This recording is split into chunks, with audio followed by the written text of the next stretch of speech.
আসসালামু আলাইকুম। এটিএন বাংলা সংবাদে সবাইকে স্বাগত জানাচ্ছি। ফাতিহা শাফি। শুরুতেই বিআরবি কেবলস সংবাদ শিরোনাম। নারীদের উপর হামলা ও নির্বাচনে কেউ সন্ত্রাস করলে সমুচিত জবাব দেবে জামায়াত। শেরপুরে ডাক্তার শফিকুর রহমান। সরকারি কর্মকর্তাদের ভয় দেখাচ্ছে একটি দল। দীর্ঘ ২১ বছর পর কাল খুলনায় যাচ্ছেন তারেক রহমান। নেতা কর্মীদের মাঝে উচ্ছ্বাস। জামায়াতে ইসলামী নারী ক্ষমতায়নের পথে বাধা। ব্রিফিংয়ে মাহাদি আমিন। একটি দল শান্তি ও প্রতিরোধ কমিটির নামে নির্বাচনে বিশৃঙ্খলা সৃষ্টির অপচেষ্টা চালাচ্ছে। ইসিতে অভিযোগ বিএনপির। আমিরের এক্স হ্যান্ডেল হ্যাক করে আপত্তিকর পোস্টের অভিযোগ জামায়াতের। রাজধানী সহ সারা দেশে প্রচার প্রচারণা আর গণসংযোগে ব্যস্ত প্রার্থী ও নেতাকর্মীরা। সন্ত্রাস ও মাদকমুক্ত সমাজ গঠন সহ দিচ্ছেন নানা প্রতিশ্রুতি। আশুলিয়ায় ৫ মরদেহের সাথে জীবিত একজনকে পোড়ানো সহ ৭ জনকে হত্যার রায় ৫ই ফেব্রুয়ারি। চাংখারপুলে ৬ জনকে হত্যার মামলায় প্রসিকিউশনের ২টি আবেদন চেম্বার আদালতে মঞ্জুর। এবং বাংলাদেশের উপর ধার্য করা ২০% শুল্ক আরও কমানোর আভাস যুক্তরাষ্ট্রের। ৯ ফেব্রুয়ারি চুক্তির সম্ভাবনা জানালেন বাণিজ্য সচিব। শুনছিলেন বিআরবি কেবল সংবাদ শিরোনাম। এবারে চলে যাচ্ছি পুরো সংবাদে। নির্বাচন নিয়ে সন্ত্রাস করলে সমুচিত জবাব দেওয়া হবে বলে জানিয়েছেন জামায়াতের আমির ডাক্তার শফিকুর রহমান। শেরপুরে নির্বাচনী সমাবেশে তিনি বলেন, প্রশাসন যদি সন্ত্রাসীদের বিরুদ্ধে ব্যবস্থা না নেয় তাহলে জনগণই তার জবাব দিতে বাধ্য হবে। শফিকুর রহমান বলেন, জামায়াতের ধৈর্যের পরীক্ষা নিতে আসবেন না। মায়েদের গায়ে হাত দিলে কাউকে ছাড় দেওয়া হবে না। বিস্তারিত জানাচ্ছেন ইয়াসিন রানা। ত্রয়োদশ জাতীয় নির্বাচনে দেশব্যাপী প্রচারণায় অংশ নিতে শেরপুরের নির্বাচনী সমাবেশে যোগ দেন জামায়াতের আমির ডাক্তার শফিকুর রহমান। এতে জেলার ৩টি আসনের নেতাকর্মীরা অংশ নেন। প্রার্থীদের হাতে দাঁড়িপাল্লা প্রতীক তুলে দেন তিনি। সমাবেশে শফিকুর রহমান বলেন, জামাত বাংলাদেশের সবচেয়ে মজলুম সংগঠন। জামাত ফাঁসির কাষ্ঠ থেকে ফিরে আসা দল উল্লেখ করে তিনি বলেন, দলের ৭০০ কর্মীকে আয়নাঘরে ও লাখো নেতাকর্মী জেলে বন্দী রাখা হয়েছিল। এই দলকে ভয় না দেখাতে, নারী কর্মীদের ওপর হামলা না করতে হুঁশিয়ারি করে দেন জামাত আমির। নির্বাচন নিয়ে কেউ যদি সন্ত্রাস চালাতে চায় তাহলে আল্লাহর উপর ভরসা করে সমান পরিমাণ জবাব দিবেন, বেশি দিতে যাবেন না। তবে নিজে জবাব দেওয়ার আগে অবশ্যই যথাযথ কর্তৃপক্ষ এবং প্রশাসনকে অবহিত করবেন। যদি দেখেন প্রশাসন করছে না আর এটা সন্ত্রাসীদের অভয়ারণ্য হয়ে গেছে, তাহলে তখন আপনার উপর ওয়াজিব হয়ে যাবে সেটা প্রতিহত করা।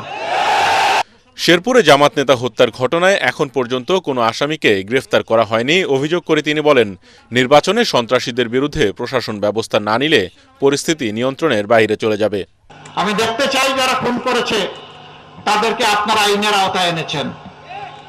আমরা এটা উৎসাহিত করব না জনগণ আইন নিজের হাতে তুলে নেব।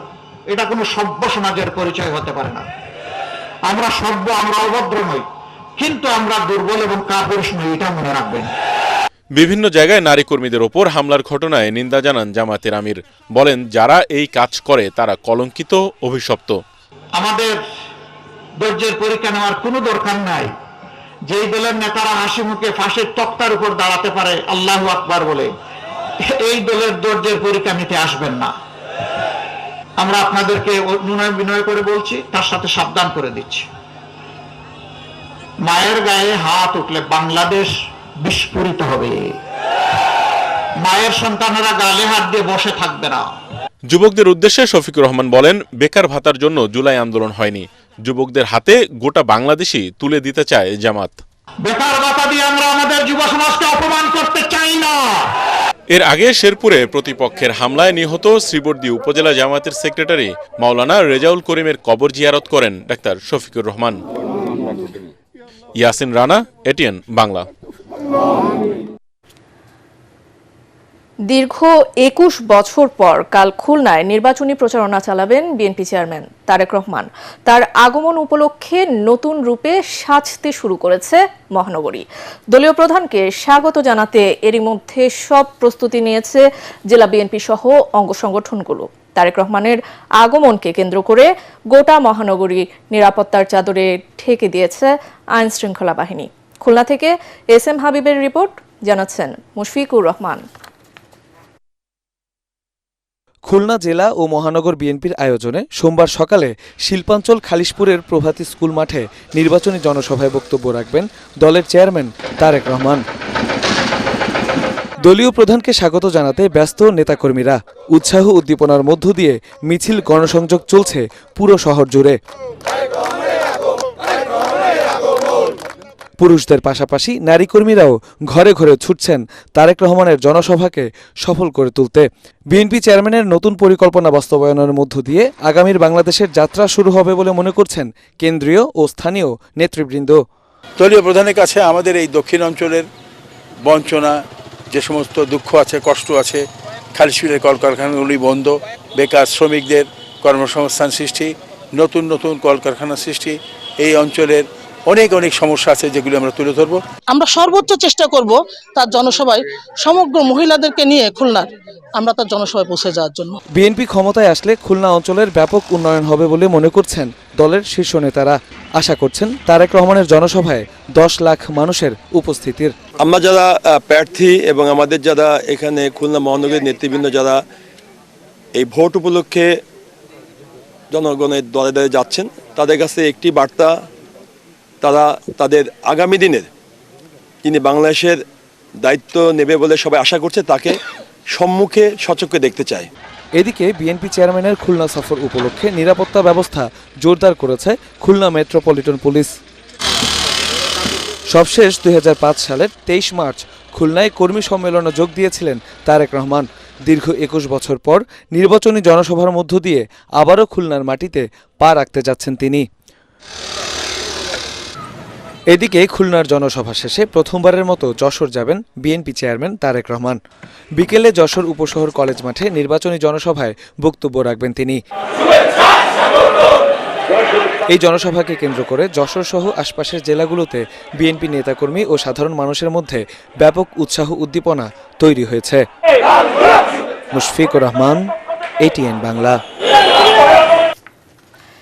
একটি দল শান্তি ও প্রতিরোধ কমিটির নামে নির্বাচনে বিশৃঙ্খলা সৃষ্টির অপচেষ্টা চালাচ্ছে বলে অভিযোগ করেছে বিএনপি।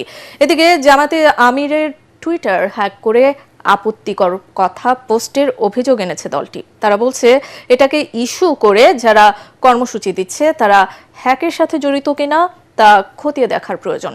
যেখানে বাধা আসবে সেখানেই প্রতিরোধ করার হুমকি দিয়েছে জামাতের মহিলা বিভাগের নেত্রীরা। রাজধানীতে প্রধান নির্বাচন কমিশনের সাথে সাক্ষাৎ শেষে এসব কথা বলেন তারা। বিস্তারিত জানাচ্ছেন সৈয়দ রিয়াজ। 13তম জাতীয় সংসদ নির্বাচন ও গণভোট যতই এগিয়ে আসছে ততই বাড়ছে বিভিন্ন দলের নির্বাচনী আচরণবিধি লঙ্ঘনের অভিযোগ পাল্টা অভিযোগ।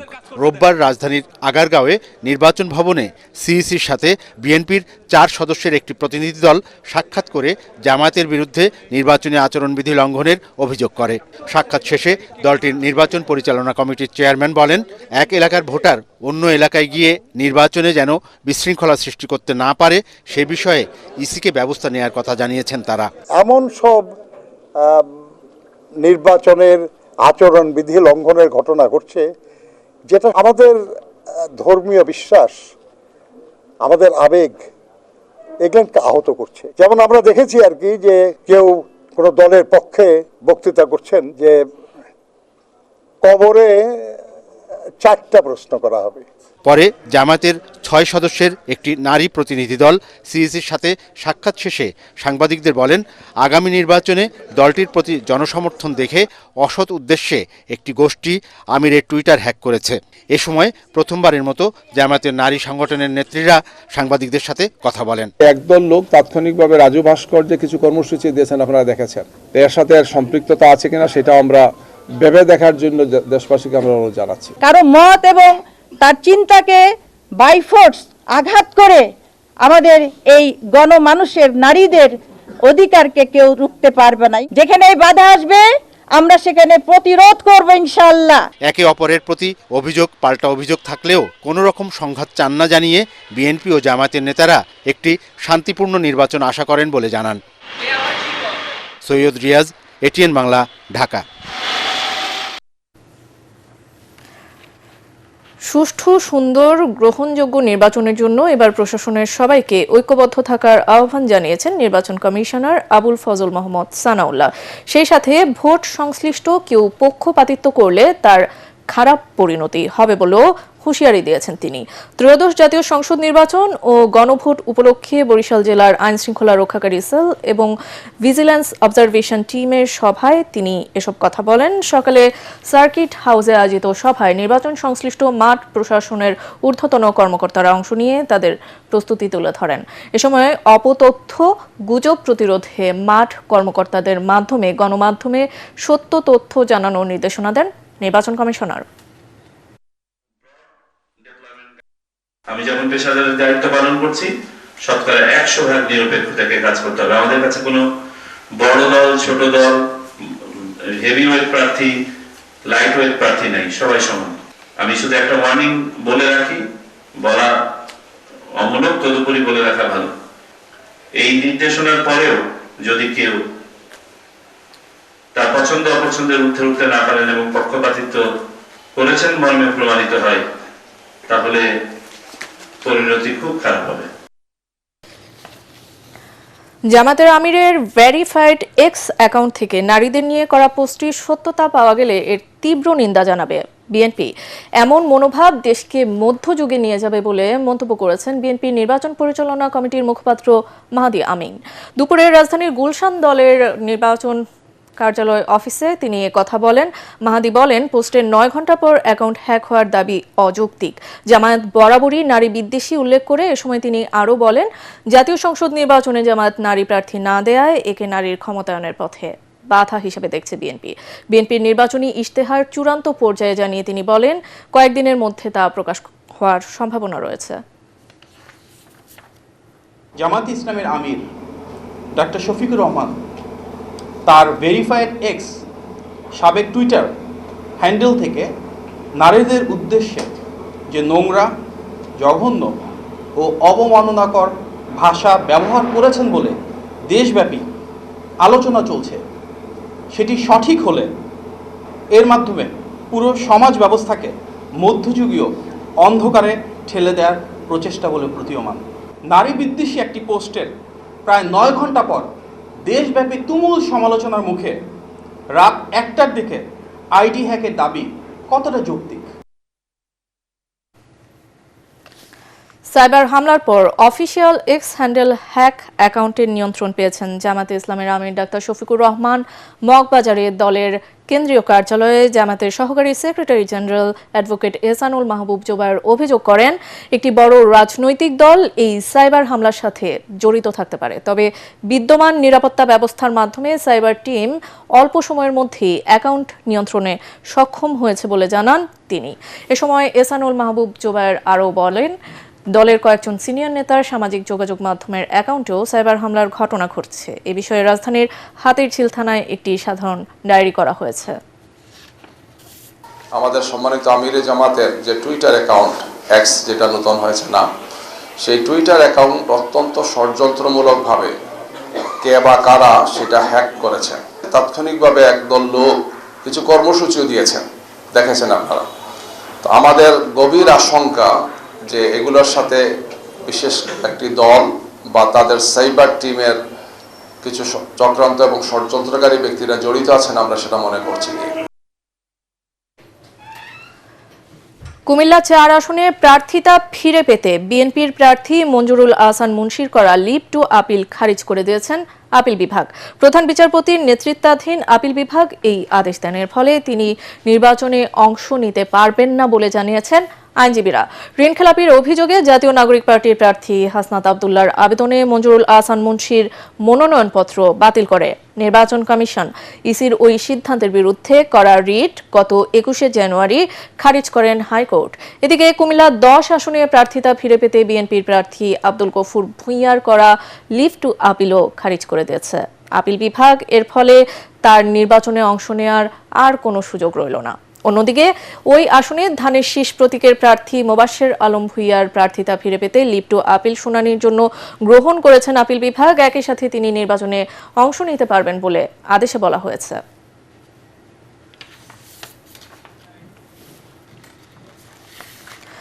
ত্রয়োদশ জাতীয় সংসদ নির্বাচনের আর মাত্র 11 দিন বাকি। শেষ সময়ে পুরো দমে প্রচারণা ও গণসংযোগে ব্যস্ত প্রার্থী ও নেতাকর্মীরা। পাড়া মহল্লায় চলছে প্রচারণা, যাচ্ছেন ভোটারদের দ্বারে দ্বারে। একদিকে উন্নয়ন সংস্কার, অন্যদিকে সন্ত্রাস মাদকমুক্ত সমাজ গঠন সহ দিচ্ছেন নানা প্রতিশ্রুতি। তবে ভোটাররা বলছেন যোগ্য ও সৎ প্রার্থীকে জনপ্রতিনিধি হিসেবে চান তারা। মিজান শাহজাহানের রিপোর্ট। আসন্ন জাতীয় সংসদ নির্বাচন উপলক্ষে প্রচারণায় সরব রাজধানী সহ সারা দেশ। ঢাকা ৮ আসনে ব্যস্ত সময় পার করছেন বিএনপির প্রার্থী দলটির স্থায়ী কমিটির সদস্য মির্জা আব্বাস। বিপুল ভোটে জয়ের ব্যাপারে আশাবাদী তিনি। এবার নির্বাচনটা হলো একটা কি বলবো, এটা বলা খুব ডিফিকাল্ট। আমি নির্বাচন করেছি যাদের সঙ্গে আগে, তারা স্বনামধন্য সমস্ত নেতৃবৃন্দ ছিল। এই আসনে 11 দলীয় জোটের প্রার্থী এনসিপির মুখ্য সমন্বয়ক নাসিরউদ্দিন পাটোয়ারিও দিনভর প্রচারণা চালিয়েছেন। থেমে নেই বাংলাদেশ জাসদের প্রার্থী ইসমাইল চৌধুরী। যুবক যুবতীদের জন্য স্কিল ডেভেলপমেন্ট ও চাকরির প্রশিক্ষণ কেন্দ্র আমরা এখানে প্রতিষ্ঠা করব। খেলাধুলা, সংস্কৃতি ও পাঠাগার পুনর্জীবন করব। আমরা এখানে বড় একটি সমস্যা রয়েছে, মাদকের সমস্যা। ঢাকা হাটে আমরা মাদক বিরোধী সামাজিক আন্দোলন করব।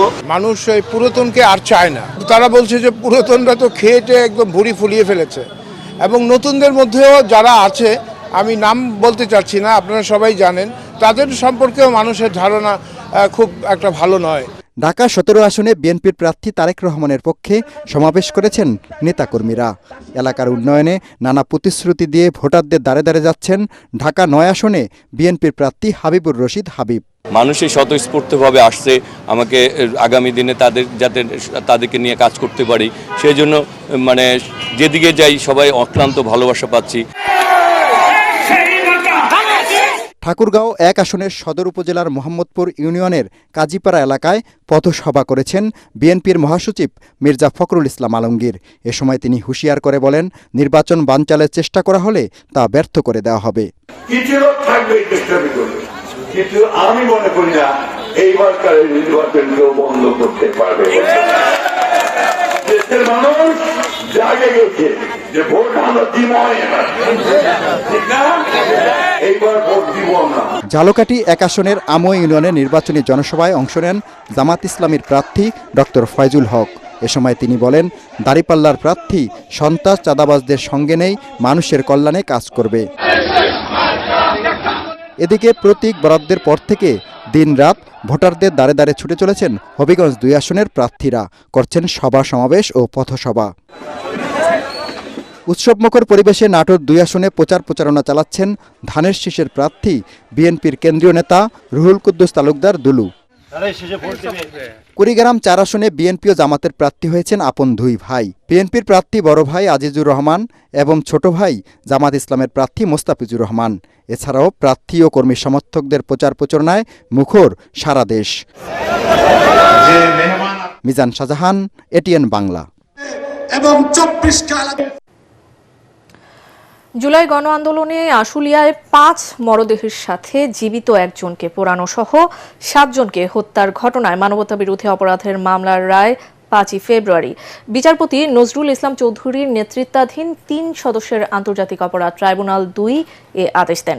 এদিকে রাজধানীর চাংখারপুলে 6 জনকে হত্যা মামলার আপিল নিষ্পত্তি না হওয়া পর্যন্ত কম সাজা পাওয়া 5 আসামিকে মুক্তি না দিতে প্রসিকিউশনের আবেদন মঞ্জুর করেছে আপিল বিভাগের চেম্বার জজ আদালত। আরও জানাচ্ছেন হুমায়ুন চিশতি। জুলাই গণ আন্দোলনের সবচেয়ে নৃশংস হত্যাকাণ্ড হয়েছিল ঢাকার আশুলিয়ায়। সেখানে আইনশৃঙ্খলা বাহিনী 5 জনকে হত্যার পর ওইসব মরদেহের সাথে জীবিত একজনকে পুলিশ ভ্যানে তুলে পুড়িয়ে ফেলে। ওই ঘটনায় করা মামলায় সাবেক সংসদ সদস্য সাইফুল ইসলাম সহ 16 জনের বিরুদ্ধে গত বছর 21 আগস্ট অভিযোগ গঠনের মাধ্যমে বিচার শুরু হয়। সাক্ষ্য গ্রহণ, যুক্তিতর্ক উপস্থাপন শেষে গত 20 জানুয়ারি মামলাটি রায়ের জন্য অপেক্ষমান রাখেন আন্তর্জাতিক অপরাধ ট্রাইব্যুনাল 1। আসামিদের মধ্যে এসআই শেখ আফজালুল হক রাজসাক্ষী হয়ে জবানবন্দি দেন। 16 আসামির মধ্যে 8 জন এখনও পলাতক। রোববার রায় ঘোষণার দিন ঠিক করে আদেশ দেন ট্রাইব্যুনাল। আগামী 5ই ফেব্রুয়ারি আন্তর্জাতিক অপরাধ ট্রাইব্যুনাল 2 আশুলিয়ায় ওই নির্মম হত্যাযজ্ঞের মামলায় রায় ঘোষণা করবেন। নির্মমভাবে শুধু গুলি করে হত্যাই করা হয়নি, এই তরুণ ছাত্রদেরকে জীবন্ত অবস্থায় একজনকে এবং বাকি 5 জনের মরদেহ পর্যন্ত গাড়িতে তুলে পেট্রোল ঢেলে আগুন দিয়ে তারপরে খড়ি কাঠ দিয়ে তাদেরকে পোড়ানো হয়েছে। পৃথিবীর ইতিহাসে এরকম বর্বরতার নজির খুব কম আছে। অপরাধীদের চেহারা বা ভিডিওর মাধ্যমে চিহ্নিত হয়েছে, ঘটনাস্থলে লাইভ উইটনেস আছে এবং প্রত্যক্ষদর্শী সবাই সাক্ষী দিয়েছেন, কাচের মতো স্বচ্ছভাবে প্রমাণিত হয়েছে। সুতরাং আসামিদের সর্বোচ্চ শাস্তি আমরা প্রত্যাশা করছি। এদিকে রাজধানীর চানখারপুলে 6 জনকে হত্যার মামলায় প্রসিকিউশনের 2টি আবেদন মঞ্জুর করেছে আপিল বিভাগের চেম্বার জজ আদালত। 5 জনের সাজাটা কম দেওয়া হয়েছিল, সেই 5 জনকে আপিল নিষ্পত্তি না পর্যন্ত তারা মুক্তি পাবে না। এটা হলো 1 নম্বর। 2 নম্বর হচ্ছে সুজনের ব্যাপারে যে ফাইন্ডিং দেওয়া হয়েছিল, লঘুদণ্ড দেওয়ার সপক্ষে যে যুক্তিগুলো দেওয়া হয়েছিল সেটার কার্যকারিতা স্থগিত করে দিয়েছে। যে যুক্তিতে ওনাকে কম সাজা দেওয়া হয়েছিল, এই যুক্তিকে কোনো দৃষ্টান্ত হিসাবে অন্য কোনো আদালতে আর ব্যবহার করা যাবে না। মানবতা বিরোধী অপরাধের এই মামলায় গত 26 জানুয়ারি ডিএমপির সাবেক কমিশনার হাবিবুর রহমান সহ 3 পুলিশ কর্মকর্তাকে মৃত্যুদণ্ড এবং 5 পুলিশ সদস্যকে বিভিন্ন মেয়াদে কারাদণ্ড দেন আন্তর্জাতিক অপরাধ ট্রাইব্যুনাল 1। 5 আসামির সর্বোচ্চ সাজা চেয়ে গত বৃহস্পতিবার আপিল করে প্রসিকিউশন। হুমায়ুন চিস্তি, এটিএন বাংলা, ঢাকা। বাংলাদেশের ওপর ধার্য করা 20% শুল্ক আরও কমানোর আভাস দিয়েছে যুক্তরাষ্ট্র। 9 ফেব্রুয়ারি এ সংক্রান্ত চুক্তি হবে বলে জানালেন বাণিজ্য সচিব মাহবুবুর রহমান। তিনি জানান, যুক্তরাষ্ট্র থেকে আমদানি করা তুলা দিয়ে তৈরি পোশাক দেশটির বাজারে শুল্কমুক্ত সুবিধা পাবে। সচিবালয়ে এসব কথা বলেন তিনি। রিপোর্টে জানাচ্ছেন মাহবুব কবির চপর। আমেরিকার শুল্কের ট্রাম্প কার্ডে টালমাটাল বিশ্ব বাণিজ্য। ডোনাল্ড ট্রাম্পের মনোপুত না হলেই সে দেশের উপর নামছে শুল্কের খড়গ। বাদ যায়নি বাংলাদেশও। নানা দেন দরবারের পরও তা 20% ঠেকেছে। সেখান থেকে কমিয়ে 10 বা 15% করার প্রস্তাব দিয়েছে বাংলাদেশ, যাতে সবুজ সংকেত দিয়েছে তারা। 9 ফেব্রুয়ারি দুদেশের মধ্যে বাণিজ্য চুক্তিতে তা চূড়ান্ত হতে পারে। স্বাক্ষর করার জন্য এটার একটা অনুমোদন চেয়ে আমরা সাবারি পাঠিয়েছি। এটা আসলে পরে আমরা চূড়ান্তভাবে সিদ্ধান্ত নিতে পারবো। কত পার্সেন্ট হতে পারে? সবাই তো আসলে মুখিয়ে আছে। আপনারা জানেন যে রেসিপ্রোকাল ট্যারিফের বর্তমান আমাদের যে রেটটা সেটা হলো 20%, এবং অন্য অন্য দেশেও এরকম কয়েকটা দেশে এই পার্সেন্টেজ আছে, অনেক কিছু দেশ অনেক বেশিও আছে। তা আমরা আশা করছি যে মানে হয়তো কিছু কমতেও পারে। তবে এজন্য বাংলাদেশকে মানতে হচ্ছে বেশ কিছু শর্ত। যুক্তরাষ্ট্র থেকে আমদানি বাড়াতে হবে গম, সয়াবিন, ভুট্টা, এলএনজি ও কৃষি পণ্যের। এছাড়াও কিনতে হবে 25টি বোয়িং উড়োজাহাজ। ব্রাজিল ও ভারতের পাশাপাশি যুক্তরাষ্ট্র থেকে বাড়াতে হবে তুলার আমদানি। ট্রাম্প প্রশাসন অফার দিয়েছে, যত বেশি তুলা নিয়ে পোশাক তৈরি করবে বাংলাদেশ, তত বেশি মিলবে শুল্ক ছাড়। যে কোনো দেশের কাছ থেকে একটা উপকরণ আনলে সেটার উপরে সেই দেশে এক ধরনের একটা কিউমুলেশন বেনিফিট পাওয়া যায়। আমরা ওটা তো আশা করছি হয়তো এরকম কিছু সুবিধা সব দেশই পায় বলেই কিন্তু এই ধরনের দ্বিপাক্ষিক চুক্তি করে, তাহলে তো করে কোনো লাভ নেই। কদিন আগে ইউরোপীয় ইউনিয়নের সাথে মুক্ত বাণিজ্য চুক্তি বা এফটিএ সই করেছে ভারত। এতে শুল্কমুক্ত পণ্য রপ্তানি করতে পারবে দেশটি। ফলে বাংলাদেশের রপ্তানিকারকরা চ্যালেঞ্জে পড়বেন বলে জানাচ্ছেন। তবে তা মনে করছেন না বাণিজ্য সচিব। বিবেকের কিছু নাই। ইউরোপিয়ান ইউনিয়নের কাছে আমরা এফটিএর জন্য প্রস্তাব পাঠিয়েছি। মাহবুব কবির চপল, এটিএন বাংলা, ঢাকা। জুলাই ব্যর্থ হলে রাষ্ট্র ও সরকার ব্যর্থ হবে বলে মন্তব্য করেছেন ডিবেট ফর ডেমোক্রেসির চেয়ারম্যান হাসান আহমেদ চৌধুরী কিরণ। রাজধানীতে আসন্ন নির্বাচন নিয়ে জুলাই 24 শহীদ পরিবার অ্যাসোসিয়েশনের আলোচনা সভায় তিনি বলেন, জুলাই শহীদদের রক্তের উপর দাঁড়িয়ে হতে যাওয়া নির্বাচন কোনো অপশক্তি ভণ্ডুল করতে পারবে না। অনুষ্ঠানে শহীদ ফারহান ফাইয়াজের বাবাকে সভাপতি ও শহীদ ইয়ামিনের বাবাকে সাধারণ সম্পাদক করে জুলাই 24 শহীদ পরিবার অ্যাসোসিয়েশনের কমিটি ঘোষণা করা হয়। মুশফিকুর রহমানের আরও একটি রিপোর্ট। ত্রয়োদশ জাতীয় সংসদ নির্বাচন এবং গণভোট নিয়ে বিশেষ আলোচনা সভার আয়োজন করে জুলাই ২৪ শহীদ পরিবার অ্যাসোসিয়েশন। এতে উপস্থিত ছিলেন জুলাই গণ অভ্যুত্থানের শহীদ পরিবারের সদস্যরা। শহীদ পরিবারদের স্বীকৃতি, নিরাপত্তা নিশ্চিত করা সহ ঘাতক চক্রের বিরুদ্ধে কঠোর ব্যবস্থা নেয়ার দাবি জানান শহীদ পরিবারের সদস্যরা। শহীদদের নিয়ে কত তালবাহানা চলছে, এর মধ্যে আমরা চেয়েছি যে এই জুলাই অ্যাসোসিয়েশনের মাধ্যমে আমরা ভালো কিছু করি। শহীদ পরিবার বা আহত যোদ্ধাদের জন্য একাত্মই নিবেদিতভাবে কাজ করবে এমন কোনো সংগঠন গড়ে ওঠেনি। বিচার প্রক্রিয়াটা কিন্তু আমরা বিগত ইন্টারিম গভর্নমেন্টের কাছ থেকে আসানোর দৃশ্যমান অগ্রগতি পাইনি। অনুষ্ঠানের প্রধান অতিথি ডিবেট ফর ডেমোক্রেসির চেয়ারম্যান হাসান আহমেদ চৌধুরী কিরণ বলেন, জুলাইয়ের চেতনা ব্যর্থ হলে এর দায় কেউ এড়াতে পারবে না। আমরা আশা করতে চাই যে সরকারের ধারাবাহিকতায় যারা রাষ্ট্র ক্ষমতায় আসবেন তারা যাতে প্রথম তাদের এজেন্ডা হয় এই জুলাই পরিবারকে স্বীকৃতি দিয়ে তাদেরকে রাষ্ট্রের সর্বোচ্চ মোকামে তাদেরকে নিয়ে যাওয়া। আপনারা শহীদ পরিবারদেরকে একত্রিত করেন, তাদের কাছে ওয়াদা করেন যে আগামী জাতীয় নির্বাচনে যদি জনগণ আমাদেরকে ভোট দিয়ে নির্বাচিত করে তাহলে আমরা এই শহীদ পরিবারদের সুখ দুঃখ ব্যথা বেদনা হাসি কান্নার সাথে আমরা থাকবো। তাহলে কিন্তু আপনারা দেখবেন আপনাদের ভোট কিন্তু কমবে না, আপনাদের ভোট কিন্তু বাড়তেই থাকবে। জুলাই শহীদদের রক্তের প্রতি সম্মান জানিয়ে আমরা বাংলাদেশকে এগিয়ে নিয়ে যাব। আমরা যে দ্বিতীয় স্বাধীনতার কথা বলছি, আমরা যে বাংলাদেশকে মুক্ত করার কথা বলছি, সেই মুক্ত এবং সেই মুক্ত পরিবেশ আমরা ফিরে পাবো যদি আমরা শহীদ পরিবার এবং শহীদদের প্রতি আমরা শ্রদ্ধা জানাই। বাংলাদেশ ব্যাংকের প্রতিশ্রুতি ২৫ লাখ টাকার অনুদান সকল শহীদ পরিবারের মাঝে বন্টন করা হবে বলে জানান জুলাই ২৪ শহীদ পরিবার অ্যাসোসিয়েশনের নেতৃবৃন্দ। মুশফিকুর রহমান, ATN বাংলা, ঢাকা। আসন্ন জাতীয় নির্বাচনে খুলনার ৬টি আসনের মধ্যে সবচেয়ে বেশি আলোচনায় খুলনা ১। নির্বাচনী মাঠ থেকে সোশ্যাল মিডিয়ায় উত্তাপ ছড়াচ্ছে এ আসনে বিএনপি ও জামায়াতের প্রার্থীর প্রচারণা। ধানের শীষ প্রতীক নিয়ে লড়ছেন জেলা বিএনপির সভাপতি এজাজ খান, অন্যদিকে জামায়াত ইসলামের হয়ে লড়ছেন ডুমুরিয়া উপজেলা সনাতনী শাখার সভাপতি কৃষ্ণ নন্দী। হিন্দু অধ্যুষিত এলাকা হওয়ায় সনাতনী ভোটার প্রায় ৫০%, যা নির্বাচনে ভোটের জয় পরাজয়ে ফ্যাক্টর হিসেবে কাজ করবে বলে মনে করছেন এখানকার মানুষ। খুলনা ১ আসন নিয়ে দেখুন তরিক ইসলামের রিপোর্ট। এটি খুলনা ১ আসনের বিএনপি ও জামায়াতের প্রার্থীদের আলাপচারিতার একটি দৃশ্য।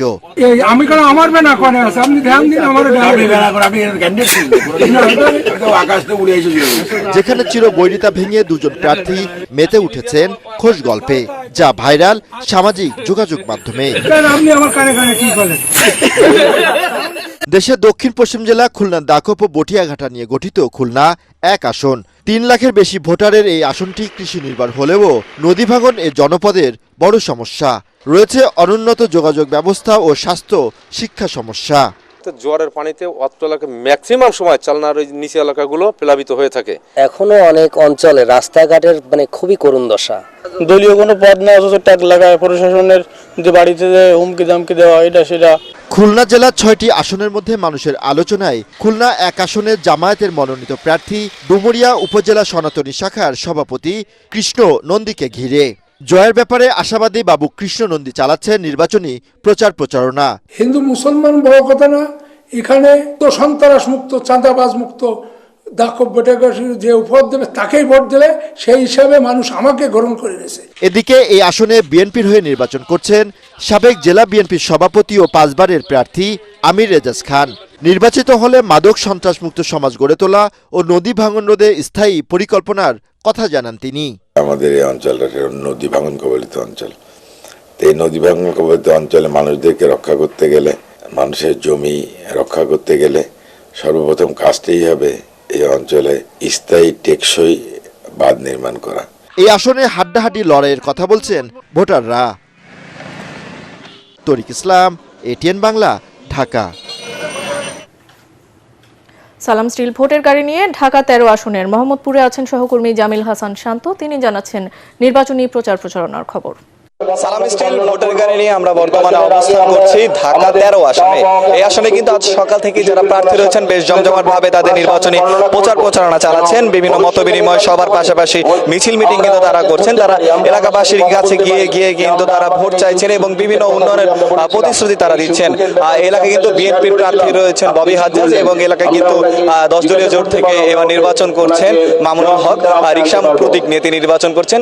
এলাকায় কিন্তু দুই প্রার্থীর পাশাপাশি আরো বিভিন্ন প্রার্থী রয়েছেন। তারা কিন্তু যে যার মতো করে নির্বাচনী প্রচারণা চালাচ্ছেন। প্রতিশ্রুতি নয় যে আসলে নির্বাচিত হলে এই এলাকার উন্নয়নে ভূমিকা রাখবেন এবং এলাকা থেকে মাদক সন্ত্রাস চাঁদাবাজি যে দূর করতে পারবেন তাকে এই এলাকার মানুষরা কিন্তু আগামী নির্বাচনে ভোট দিয়ে জয়যুক্ত করবেন। আপনাকে জানিয়ে রাখতে চাই এই এলাকায় মোট ভোটার সংখ্যা রয়েছে 4,13,000-এরও বেশি। সালাম স্টিল ভোটার গাড়ি নিয়ে এই ছিল আমার কাছে ঢাকা 13 আসন থেকে নির্বাচনী প্রচারণার সর্বশেষ খবর।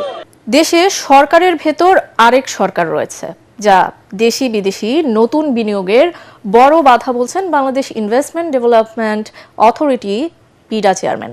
বিকেলে রাজধানীর আগারগাঁওয়ে বিডার কার্যালয়ে বাংলা বীজ পোর্টালের উদ্বোধন অনুষ্ঠানে কথা বলেন তিনি। এ সময় বিডা চেয়ারম্যান বলেন, এই পোর্টালের মাধ্যমে আবেদনের 3 দিনের মধ্যে ব্যবসা শুরু করতে পারবেন। আর প্রধান উপদেষ্টার আন্তর্জাতিক বিষয়ক বিশেষ দূত লুৎফে সিদ্দিকী বলেন, দেশের সকল মন্ত্রণালয়ের পেপারলেস সেবা চালু না করা গেলে বেসরকারি খাতের বিনিয়োগ প্রসার সম্ভব হবে না। আমাদের সরকারি যে প্রসেস সেটাকে ফলো করে যে কোনো কিছু করায় প্রচন্ড জটিল একটা ব্যাপার। 3 দিনের মধ্যে আসলেই হবে কিনা সেইটা জবাবদিহিতার মূলক একটা কালচার তৈরি করার দায়িত্ব আপনাদের। এখানে বিডের চেয়ারম্যান হিসেবে যিনি 3 মাস পরে থাকবেন ওনাকে আপনারা জিজ্ঞেস করেন, আপনারা বলছিলেন 3 দিনে হবে, এখন তো দেখা যাচ্ছে 3 দিনে হচ্ছে না। বেড়িবাঁধ নির্মাণে বন্ধ হয়ে গেছে ঢাকার নবাবগঞ্জ উপজেলার পদ্মার সাথে যুক্ত হওয়া ইছামতি নদীর গতিপথ। নদীমুখ থেকে প্রায় 2 কিলোমিটার দূরে নির্মাণ করা হয় 2 কপাটের স্লুইস গেট। এতে পানি প্রবাহ বাধাগ্রস্ত হয়ে মরতে বসেছে ইছামতি। কচুরিপানা আর ময়লা আবর্জনার দাপটে পানি পচে তৈরি হচ্ছে দুর্গন্ধ, বাড়ছে মশা ও পোকামাকড়ের উপদ্রব। ফলে দেখা মিলছে না মাছের, কমেছে জমির উর্বরতাও। ইছামতির পাড়ের কৃষক এবং জেলেদের দুর্দশা চরমে। তারা বলছেন, নদী ও প্রকৃতি রক্ষায় প্রয়োজন কার্যকর সংস্কার। নবাবগঞ্জের ইছামতি পাড়ের মানুষের দুর্দশার কথা জানাচ্ছেন মুশফিকুর রহমান।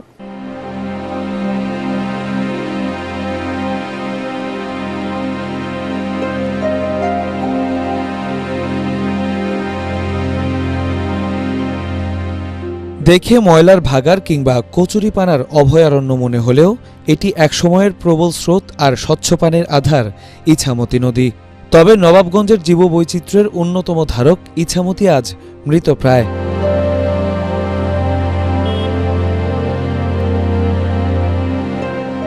বন্যা থেকে রক্ষার জন্য ইছামতি পদ্মার সংযোগস্থলে নির্মাণ করা হয়েছিল বেড়িবাঁধ। তবে নদীর মুখের বদলে প্রায় 2 কিলোমিটার দূরে মরাখালের ওপর নির্মাণ করা হয় স্লুইস গেট। ফলে পানি পদ্মা হয়ে এই জনপদে ঢুকতে বাধা পায়। এই যে একটা সুইচ গেট দিছে আমাদের এরকম বেখপ্পা জায়গায় বুঝছেন খালের মুখে, মানে এতে আমাদের এই পাশে মনে করেন যে মানুষ ডুবে মরে পানিতে, আর ওই পাশটা আমরা পানি পাই না।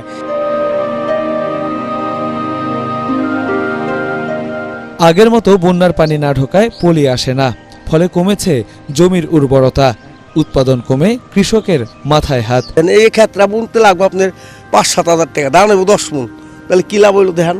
ওই সুইচ গেট আমার কোনো উপকারও নাই, ক্ষতি হয়েছে। কিন্তু সুইচ গেট যদি ওই ইছামতির নদীর মুখে করে তাহলে আমাকে এই ইছামতির নদীরে কচু মশা মাছি পোক মাহারে কিনা থাকতো না, আমাকে এলাকাটা সুন্দর হইতো। জেলেরা এখনো জাল ফেলে ইছামতির বুকে, কিন্তু মাছের বদলে ওঠে ময়লা। ইছামতির প্রাকৃতিক মাছের স্বাদ নেওয়া হয় না এপারের মানুষের। জেলেদের হাড্ডিসার অবস্থা।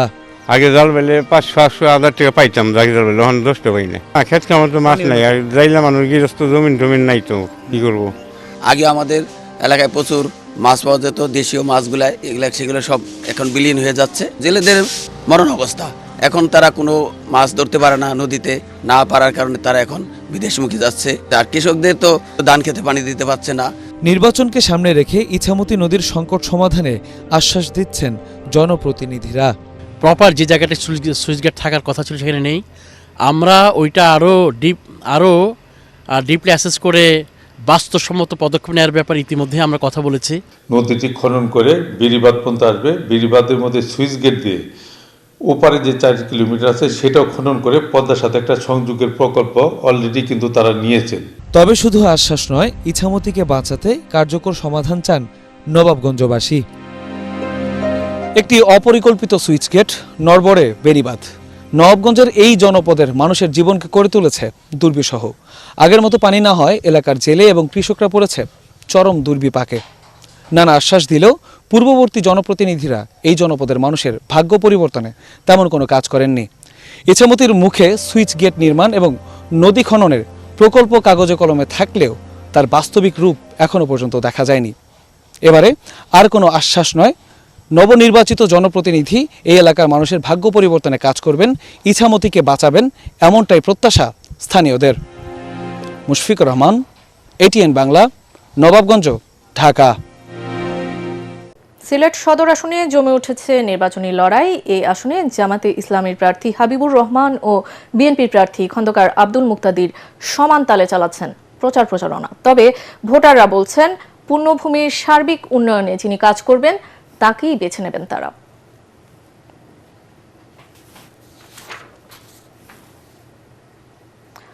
সালাম স্টিল ভোটের গাড়ি নিয়ে বাগেরহাট 1 আসনে আছেন সহকর্মী খায়রুল ইসলাম। তিনি জানাচ্ছেন সেখানকার নির্বাচনী হালচাল। সালাম স্টিল ভোটের গাড়ি নিয়ে আমি এই মুহূর্তে রয়েছি বাগেরহাট জেলার একেবারে সর্বোত্তরে। এরপরেই কিন্তু বাগেরহাট জেলা শেষ হয়ে গেছে, গোপালগঞ্জ জেলা কিন্তু এরপর থেকে শুরু হয়েছে। আমরা কিন্তু গত বেশ কয়েকদিন এই জেলায় কিন্তু ঘোরাঘুরি করেছি। বাগেরহাট জেলার যে কয়টি আসনই রয়েছে সেখানে কিন্তু পুরো দমে নির্বাচনের যে প্রচারণা সেটি কিন্তু পুরো দমে চলছে। প্রার্থীরা কিন্তু ঢাকঢোল পিটিয়ে অনেকটা জাঁকজমকভাবে কিন্তু তাদের নির্বাচনী প্রচারণা করছেন এবং প্রার্থীদের কাছে যাচ্ছেন এবং তাদের কাছে গিয়ে তাদের পক্ষে কিন্তু ভোট চাইছেন, নানা ধরনের প্রতিশ্রুতি দিচ্ছেন। বলছেন যে আসলে তারা যদি নির্বাচিত হন এই আসনের উন্নয়নে কিন্তু তারা ভূমিকা রাখবেন। ভোটাররাও বলছেন যে আসলে এবার তারা ভেবে চিন্তে একজন যোগ্য প্রার্থীকে কিন্তু নির্বাচিত করবেন, যিনি তাদের এই আসনের সমস্যা সমাধানে ভূমিকা রাখবেন। সালাম স্টিল ভোটের গাড়ি নিয়ে এই ছিল আমার কাছ থেকে সর্বশেষ খবর। মাওয়াঘাট এলাকায় সাঁতার কাটতে গিয়ে নিখোঁজ এমআইএসটির শিক্ষার্থী আবু নাইমকে উদ্ধারে সকাল থেকে অভিযান অব্যাহত রয়েছে। সেনাবাহিনীর 9 পদাতিক ডিভিশনের 19 বীর ইউনিটের সহায়তায় 24 জন ডুবুরি উদ্ধার কাজ চালাচ্ছে। এমআইএসটির naval architecture and marine engineering বিভাগের 18 জন শিক্ষার্থী গতকাল দুপুরে পদ্মা নদীতে নৌকা ভ্রমণে গেলে সাঁতার কেটে চরে যাওয়ার উদ্দেশ্যে নৌকা থেকে নদীতে লাফিয়ে পড়ে 3 জন। এর মধ্যে 2 জন শিক্ষার্থীকে উদ্ধার করা গেলেও আবু নাইম ডুবে যায়। বিষয়টি জানার পর 15 RE ব্যাটালিয়নের স্পিড বোট উদ্ধার কাজ শুরু করে। পরবর্তীতে যোগ দেয় নৌবাহিনী, কোস্টগার্ড, ফায়ার সার্ভিস সহ নৌ পুলিশ। শনিবার দিবাগত রাত 2:30 পর্যন্ত অভিযান চালিয়েও নিখোঁজ শিক্ষার্থী আবু নাইমের সন্ধান পাওয়া যায়নি। এবার জানিয়ে দিচ্ছি খেলার খবর।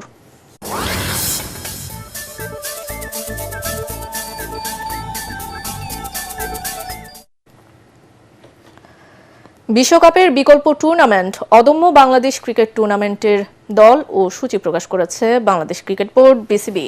আগেই জানানো হয়েছিল বিশ্বকাপের সময় নিজেদের মধ্যে টি20 কাপে অংশ নেবেন দেশ সেরা ক্রিকেটাররা। টুর্নামেন্টে অংশ নেবে ধূমকেতু একাদশ, দুর্বার একাদশ এবং দুরন্ত একাদশ নামের 3টি দল। আগামী 5 ফেব্রুয়ারি উদ্বোধনী ম্যাচে ধূমকেতুর মুখোমুখি হবে দুরন্ত একাদশ। 9 ফেব্রুয়ারি পয়েন্টের শীর্ষ 2টি দল ফাইনালে খেলবে। শেরেবাংলা জাতীয় স্টেডিয়ামে সবকটি ম্যাচই শুরু হবে সন্ধ্যা 6টায়। শেষ করার আগে বিআরবি কেবল সংবাদ শিরোনাম আরও একবার।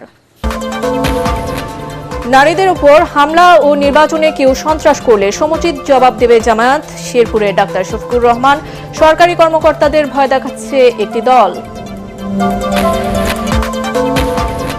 দীর্ঘ 21 বছর পর কাল খুলনায় যাচ্ছেন তারেক রহমান। নেতা কর্মীদের মাঝে উচ্ছ্বাস। জামাতে ইসলামী নারী ক্ষমতায়নের পথে বাধা, ব্রিফিংয়ে মাহাদি আমিন। একটি দল শান্তি ও প্রতিরোধ কমিটির নামে নির্বাচনে বিশৃঙ্খলা সৃষ্টির অপচেষ্টা চালাচ্ছে। ইসিতে অভিযোগ বিএনপির। আমিরের এক্স হ্যান্ডেল হ্যাক করে আপত্তিকর পোস্টের অভিযোগ জামায়াতের। রাজধানী সহ সারা দেশে প্রচার প্রচারণা আর গণসংযোগে ব্যস্ত প্রার্থী ও নেতাকর্মীরা। সন্ত্রাস ও মাদকমুক্ত সমাজ গঠন সহ দিচ্ছেন নানা প্রতিশ্রুতি। আশুলিয়ায় 5 মরদেহের সাথে জীবিত একজনকে পোড়ানো সহ 7 জনকে হত্যার রায় 5 ফেব্রুয়ারি। চাংখারপুলে 6 জনকে হত্যার মামলায় প্রসিকিউশনের 2টি আবেদন চেম্বার আদালতে মঞ্জুর। এবং বাংলাদেশের উপর ধার্য করা 20% শুল্ক আরও কমানোর আভাস যুক্তরাষ্ট্রের। 9 ফেব্রুয়ারি চুক্তির সম্ভাবনা জানালেন বাণিজ্য সচিব। পরবর্তী সংবাদ দেখার আমন্ত্রণ জানিয়ে এখনকার মতো শেষ করছি। এটিএন বাংলা সংবাদ ইউটিউবে দেখতে ব্রাউজ করুন youtube/ATN বাংলা নিউজ। ধন্যবাদ।